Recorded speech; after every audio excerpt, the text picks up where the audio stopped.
In a bold declaration on his social media platform, Donald Trump announced that a new trade deal with China has been finalized, pending final approval from both himself and President Xi Jinping.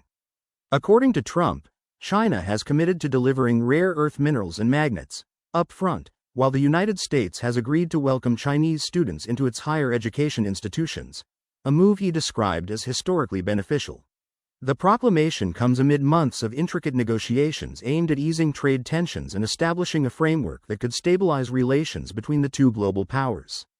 Trump emphasized that the United States is set to impose what he calculated as a 55% total tariff rate on Chinese imports, while China's tariffs would stand at 10%.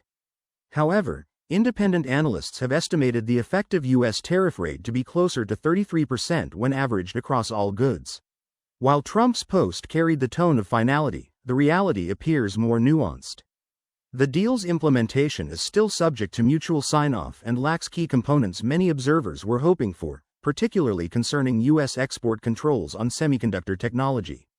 No changes were made to the strict limitations on American tech exports to China, especially in fields considered sensitive to national security. Market response was cautious but slightly optimistic. Shares of several U.S. retailers with significant exposure to Chinese markets, such as Nike and Walmart, saw modest gains in early trading. However, investors appeared to temper their enthusiasm, given that no tariffs have been rolled back and some are even doubling. Notably, steel and aluminum tariffs were increased from 25% to 50%, effective June 4. Though both countries agreed to continue dialogue in the coming weeks, no additional meetings have yet been scheduled. Observers point to the Geneva Agreement in May as a critical moment, when American tariffs on Chinese goods dropped from 145% to 30%, while China's retaliatory duties fell from 125% to 10%. That deal included a 90-day pause on new tariffs, a deadline now quickly approaching in early July. Policy analysts remain skeptical. Some argue the recent developments constitute more of a political gesture than a substantive resolution. The rare earth and student visa provisions, while symbolically important, do not address the deeper systemic issues that have long fueled U.S.-China trade disputes.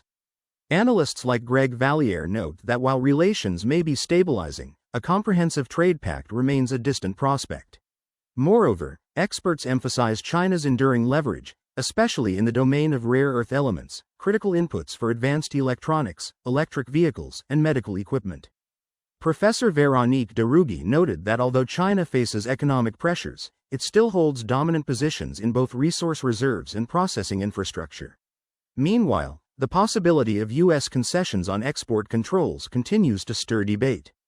A former American trade official described such a move as unprecedented, suggesting that any relaxation of these restrictions would mark a significant shift in U.S. national security policy. For now, the deal represents a tentative step forward, but much remains unsettled.